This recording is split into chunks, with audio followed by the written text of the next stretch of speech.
উত্তরবঙ্গের সব জেলাতেই ফেয়ারলি ওয়াইড স্প্রেড রেনফল হওয়ার সম্ভাবনা আছে। আগামীকাল এবং তার পরের দিন অর্থাৎ 22 তারিখ 23 তারিখ এই দুদিন উত্তরবঙ্গের সব জেলাগুলোতে ওয়াইড স্প্রেড রেনফল হওয়ার সম্ভাবনা, আর দক্ষিণবঙ্গের সব জেলাগুলোতে ফেয়ারলি ওয়াইড স্প্রেড রেনফল হওয়ার সম্ভাবনা। 24, 25, 26 এই 3 দিন দক্ষিণবঙ্গের সব জেলাগুলোতে ওয়াইড স্প্রেড রেনফল হওয়ার সম্ভাবনা আছে এবং উত্তরবঙ্গের সব জেলা 24, 25, 26 দক্ষিণবঙ্গের সব জেলাগুলোতে ওয়াইড স্প্রেড রেনফল হওয়ার সম্ভাবনা আছে এবং উত্তরবঙ্গের সব জেলাগুলোতে ফেয়ারলি ওয়াইড স্প্রেড রেনফল হওয়ার সম্ভাবনা রয়েছে।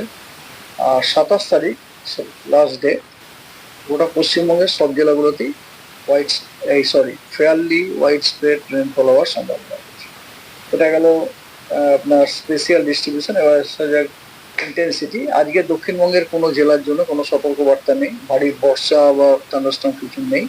তবে উত্তরবঙ্গের সব জেলাগুলোতেই আজ বিক্ষিপ্তভাবে থান্ডারস্টর্ম লাইটনিং এর সতর্কবার্তা দেওয়া আছে এবং আপনার কালিম্পং এবং আলিপুরদুয়ারে বিক্ষিপ্তভাবে ভারী বর্ষণেরও সতর্কবার্তা দেওয়া রয়েছে। আগামীকাল দক্ষিণবঙ্গের সব জেলাতে বিক্ষিপ্তভাবে থান্ডারস্টর্ম লাইটনিং এর হওয়ার সম্ভাবনা রয়েছে এবং তার সাথে ঝোড়ো হাওয়া। কোনো কোনো জেলায় 30 থেকে 40 কিলোমিটার প্রতি ঘন্টায়, কিছু জেলায় 40 থেকে 50 কিলোমিটার প্রতি ঘন্টায়, যেমন পশ্চিম বর্ধমান, বীরভূম, পূর্ব বর্ধমান, মুর্শিদাবাদ এবং নদিয়া আর উত্তর 24 পরগনা এই জেলাগুলোতে ঝোড়ো হাওয়ার গতিবেগ ঘন্টায় 40 থেকে 50 কিলোমিটার হওয়ার সম্ভাবনা আছে, আর বাকিগুলোতে ঘন্টায় 30 থেকে 40 কিলোমিটার। আর উত্তরবঙ্গে আগামীকালের জন্য জলপাইগুড়ি এবং আলিপুরদুয়ার এই দুই জেলাতে আপনার বিক্ষিপ্তভাবে ভারী থেকে অতি ভারী বর্ষণের একটা সতর্কবার্তা দেওয়া হয়েছে, কমলা সতর্কবার্তা, which is associated with thunderstorm lightning এবং accompanied, not associated, accompanied with thunderstorm lightning এবং আপনার কি বলে গাস্টি উইন্ড 30 to 40 কিলোমিটার প্রতি ঘন্টায়।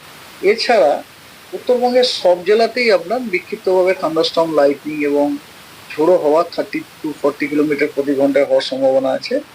আর দার্জিলিং, কোচবিহার এবং মালদা এই 3টি জেলাতে বিক্ষিপ্তভাবে ভারী বর্ষণেরও সতর্কবার্তা দেওয়া আছে। দক্ষিণবঙ্গ তো আগেই বললাম। আচ্ছা, 23 তারিখে দক্ষিণবঙ্গের সব জেলাতেই বিক্ষিপ্তভাবে থান্ডারস্টর্ম লাইটনিং তার সাথে ঝোড়ো হাওয়া, কোথাও 30 থেকে 40 কিলোমিটার প্রতি ঘন্টায়, কোথাও 40 থেকে 50 কিলোমিটার প্রতি ঘন্টায় থাকার সম্ভাবনা আছে। 24 পরগনায় 40 থেকে 50 কিলোমিটার প্রতি ঘন্টায়, অন্য জেলাগুলোতে 30 থেকে 40 কিলোমিটার।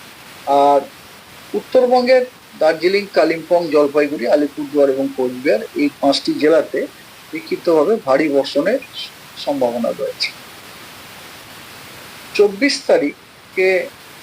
তারিখে দক্ষিণবঙ্গের সব জেলাগুলোতেই বিক্ষিপ্তভাবে আপনার থান্ডারস্টর্ম উইথ লাইটনিং হওয়ার সম্ভাবনা আছে।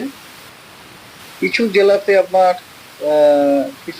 আপনার ভারী বর্ষণের সম্ভাবনা আছে বিক্ষিপ্তভাবে। সেই জেলাগুলো হলো পুরুলিয়া, বাঁকুড়া, ঝাড়গ্রাম, পশ্চিম এবং পূর্ব মেদিনীপুর এবং দক্ষিণ 24 পরগনা এই জেলাগুলোতে বিক্ষিপ্তভাবে ভারী বর্ষণ এবং ঝোড়ো হাওয়া 30 থেকে 40 কিলোমিটার প্রতি ঘন্টায় হওয়ারও সম্ভাবনা আছে, along with thunderstorm with lightning. Okay, এটা হচ্ছে 24 তারিখে। 25 তারিখে দক্ষিণবঙ্গের সব জেলাতে বিক্ষিপ্তভাবে থান্ডারস্টর্ম উইথ লাইটনিং হওয়ার সম্ভাবনা রয়েছে।